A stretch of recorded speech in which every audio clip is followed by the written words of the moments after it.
నా పేరు అశోక్ రెడ్డి. నేను ఎస్ఎఫ్ఐ హైదరాబాద్ జిల్లా కార్యదర్శి. ఈ నెల 23వ తారీఖు వామపక్ష విద్యార్థి సంఘాల ఆధ్వర్యంలో స్కూల్స్, జూనియర్ కాలేజ్ బంద్ ప్రకటించడం జరిగింది. బంద్ దేనికోసం అంటే ఈరోజు తెలంగాణ రాష్ట్రంలో విద్యా వ్యవస్థను ఈరోజు కాంగ్రెస్ ప్రభుత్వం పట్టించుకోవట్లేదు. ఈరోజు విద్యా వ్యవస్థలో అనేక సమస్యలు ఉన్నాయని చెప్పి ఈరోజు మేము బంద్కు పిలుపునివ్వడం జరిగింది. మనం చూసుకున్నట్లయితే ఈరోజు స్కూళ్ళల్లో మనం చూసుకున్నట్లయితే ప్రభుత్వ స్కూళ్ళల్లో కనీసము విద్యార్థులు చదువుకోవడానికి సరైనటువంటి సౌకర్యాలు కూడా లేకుండా ఉన్నాయని చెప్పి తెలియజేస్తా ఉన్నాము. ఇదే కాకుండా ఈరోజు కొన్ని స్కూల్లో హైదరాబాద్లో కానీ జిల్లాలలో కానీ విద్యార్థులు ఎక్కువ ఈ స్కూళ్ళల్లో షిఫ్ట్ వైజ్ ఈరోజు స్కూల్స్ నిర్వహిస్తున్నటువంటి సందర్భం ఉంది. ఇదే కాకుండా తెలంగాణ రాష్ట్రంలో ఫీజు రింబర్స్మెంట్, స్కాలర్షిప్ బకాయిలు ఈరోజు 3 సంవత్సరాల నుంచి ఈరోజు పెండింగ్ ఉండడం వల్ల చాలా మంది విద్యార్థులు ఈరోజు చదువుకు దూరం అవుతా ఉన్నారు.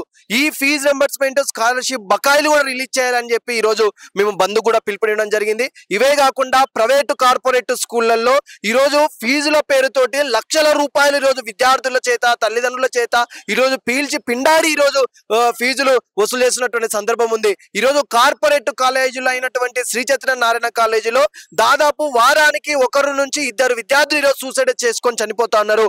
ఆ కాలేజీలు ఆ విద్యార్థులకు పొద్దున 5 గంటలకు లేపి రాత్రి 9 గంటల వరకు ఆ విద్యార్థులను ఆ రకంగా చదువు చెప్పడం వల్ల ఆ విద్యార్థులు మానసికంగా గురయ్యి విద్యార్థులు సూసైడ్ చేసుకొని చనిపోతా ఉన్నారు. ఇవే కాకుండా తెలంగాణ రాష్ట్రంలో గురుకులాల్లో, బీసీ, ఎస్సీ, ఎస్టీ గురుకులాలలో ప్రతిరోజు ఫుడ్ పాయిజన్ అయ్యి ఈ రోజు కూడా 2 కేజీబీలో ఒక విద్యార్థిని ఈరోజు సూసైడ్ చేసుకొని చనిపోతా ఉన్నారు. కానీ ఇప్పటి వరకు కాంగ్రెస్ ప్రభుత్వం ఇవేవి కూడా పట్టించుకోవట్లేదు. ఈరోజు విద్యా వ్యవస్థలో ఇన్ని సమస్యలు ఉన్నాయని చెప్పి విద్యార్థి సంఘంగా మేము వెళ్ళి రిప్రజెంటేషన్ ఇవ్వాలన్నా ఈరోజు విద్యాశాఖకు ఒక మంత్రి లేనటువంటి ఈరోజు సందర్భం మన తెలంగాణ రాష్ట్రంలో ఉంది. ఈరోజు ఈ దేశంలో ఏ రాష్ట్రంలోనైనా విద్యాశాఖకు సపరేట్ మంత్రి ఉంటాడు కానీ ఏకైక రాష్ట్రంగా ఈరోజు తెలంగాణ రాష్ట్రము ఈరోజు నిలిచి ఉన్నది.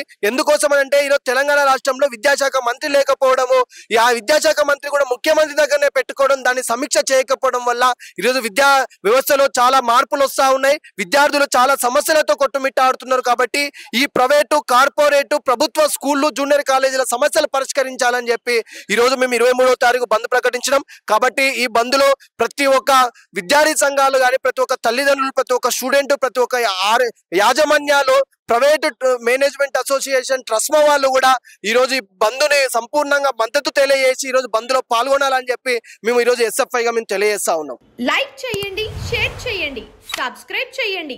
మరిన్ని వీడియోల కోసం బెల్ సింబల్ పై క్లిక్ చేయండి.